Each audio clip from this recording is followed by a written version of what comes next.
Euromobile'ın Activa One modelini inceleyeceğiz arkadaşlar. Bu özel bir karavan. Neden özel?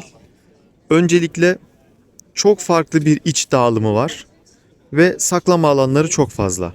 Gelin hızlıca bakalım içine. Hemen şöyle alkoven kısmının ne kadar büyük olduğunu görüyorsunuz. Fiberden yapılmış. Ducato üzerine. Şimdi biraz önce bahsettiğim saklama alanlarının fazlalığında bir örnek vereceğim. Bakın görüyorsunuz. Tamamı saklama alanı. Ve bir şey olduğu zaman çok rahat müdahale edilebilir. Zeminde kaydırmaz kullanılmış. Bakın buradan girişimiz var. Arkadan giriş var. Depoların ne kadar büyük olduğunu, zeminin ne kadar geniş olduğunu görüyorsunuz. Arkadaşlar buralar için özel köpükler var. Yani direkt plastiğe de gelmiyorsunuz. Buraların hepsinin yalıtımı, kullanılan alüminyumlar, boruların sabitlenmeleri, vida yerleri gerçekten harika bir işçilik. Yani şuradaki kaynağı görüyorsunuz. Boşluk yok, nokta kalmamış, pütür atmamış. Bakın şuralara bile arkadaşlar işte aşınmasın, boyası gitmesin diye kauçuk koymuşlar. Görebiliyor musunuz? Raylar burada işte farklı işte buradaki emniyet kemerli koltuk olduğu için arkadaşlar buranın dayanıklılığının daha fazla olması gerekiyor. Biraz sonra yukarıya çıkınca daha iyi anlayacaksınız. Böyle arkada da bir servis kapısı var. Yani kesinlikle çok güzel bir karavan. Zaten arkadaşlar şu an fuarda bir dünya karavan var. Ben hemen hemen hepsini gezmeye çalışıyorum. Ama böyle bir yenilik, değişiklik, orijinal bir şey fark ettiğim zaman o karavanı çekip sizlere paylaşıyorum. Onun haricinde her karavanı çekmiyorum.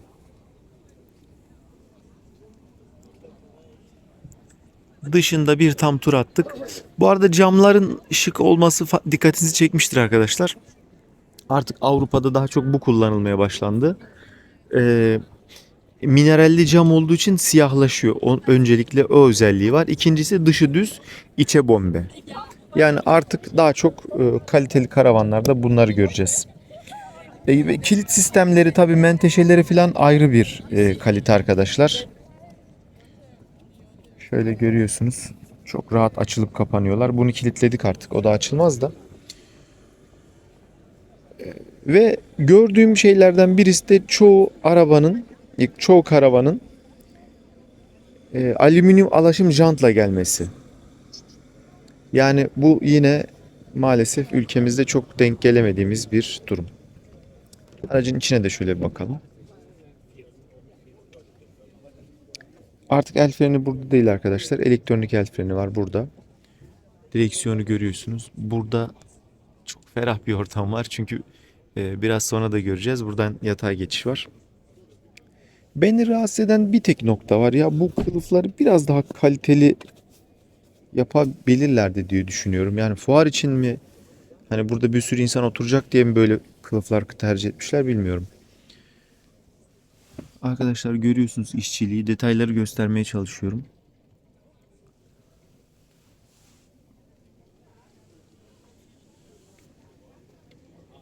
Yine bütün camı kaplayan gölgelikleri standart geliyor. Hadi içine doğru girelim. Arkadaşlar kullanılan malzemeler hakkında şöyle bir bilgi paylaşmışlar.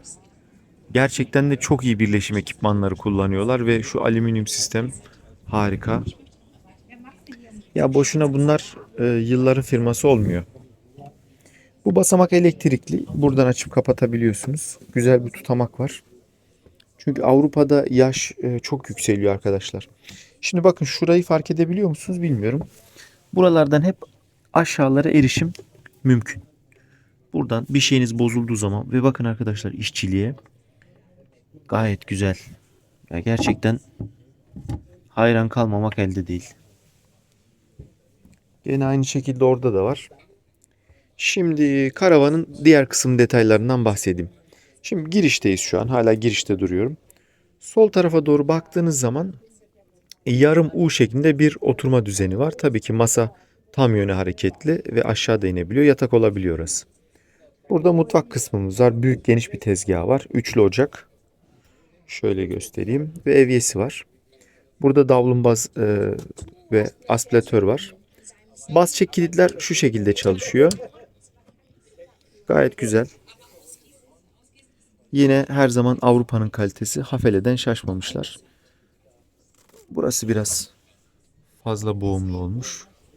Ama böyle kenarda köşede bir eee, yani artık bir şey böyle bir hata falan göremiyorsunuz.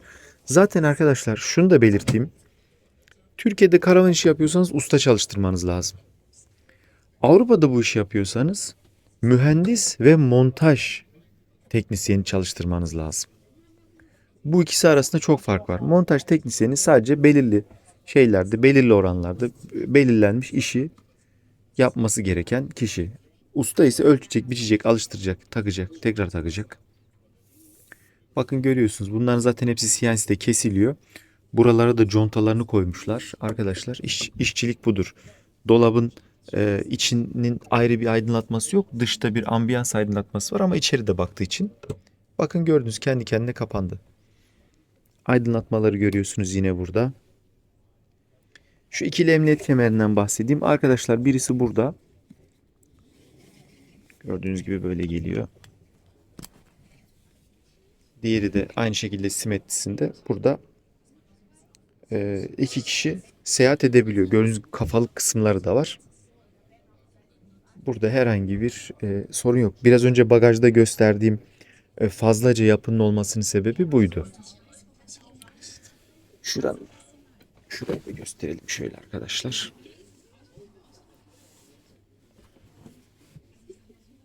Şurada bir cebimiz var. Burada açık rafımız var.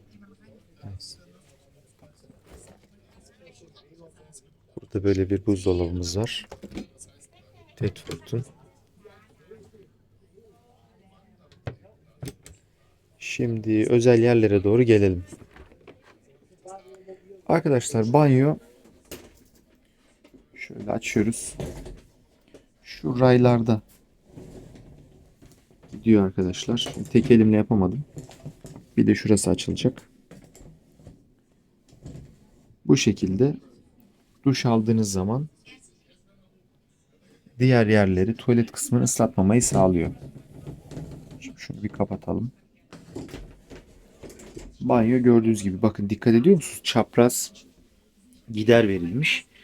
İşte olması gereken de bu. Üzerinde tabii ki tik ağaçlarını görüyorsunuz. Burada işte tuvalet kağıdı asma yeri. Burada küçük bir malzemelik dolap. Burada daha büyük bir dolabımız var. Şu raflar falan çok şık ve prizi iç kısma koymuşlar. Bu da çok akıllıca. Hemen yukarısında 40'a 40 bir heki var.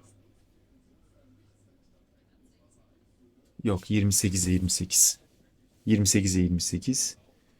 Şurada iki aydınlatmayı görüyorsunuz. Aydınlatmayı da buradan açalım. Burada yine fiber var. Arkadaşlar bir de bir şey daha dikkatinizi çekeceğim. Muhakkak bir havalandırma çıkışı veriyorlar. Çünkü bir yerde duş aldığınız zaman, banyo yaptığınız zaman diğer tarafların yani içerinin soğuk kalmaması lazım. Bu da yine büyük bir tecrübe isteyen detay. Burada çok büyük bir askılı dolap var. Görüyorsunuz yine borular açıktan geçiyor. Borular ve tesisatlar yüzeyden geçer arkadaşlar. Müdahale bu şekilde daha kolay olur. Burada raflı bir dolabımız var. Şöyle gördük.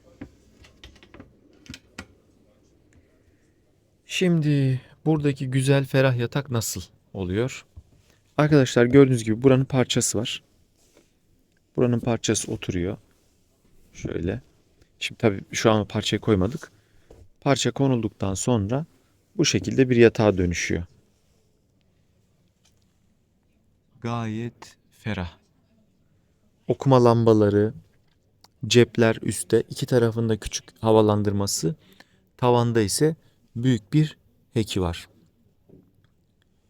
Tavandaki heki de gerçekten büyük ve ferah. Ayrıca hekinin buralarını da yine kumaş kaplamışlar. O da şık durmuş. Niyeyse gelmedi. Evet, tek elle yapmak bazen zor oluyor.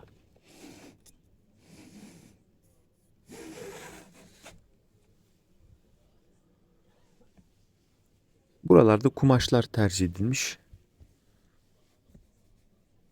Şöyle ekstra minderleri de bırakmışlar. Buranın perdesi de var arkadaşlar. Şuraydan geçiyor. Kontrol kısmı da şöyle. İşte buradan şu an aydınlatmayı görüyorsunuz.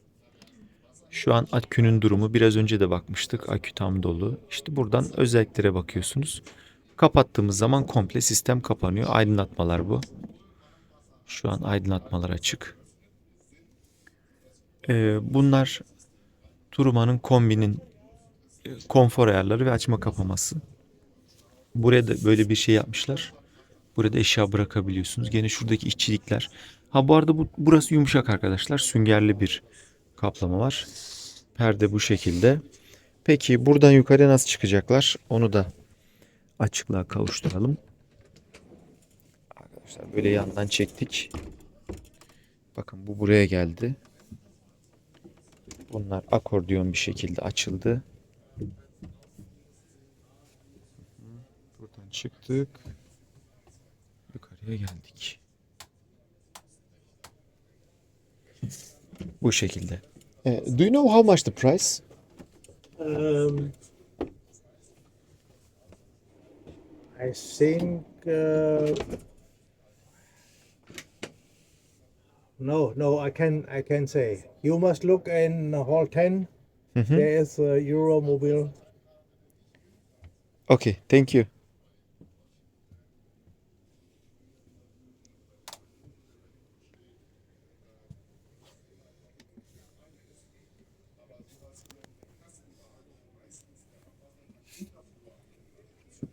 Have a good day.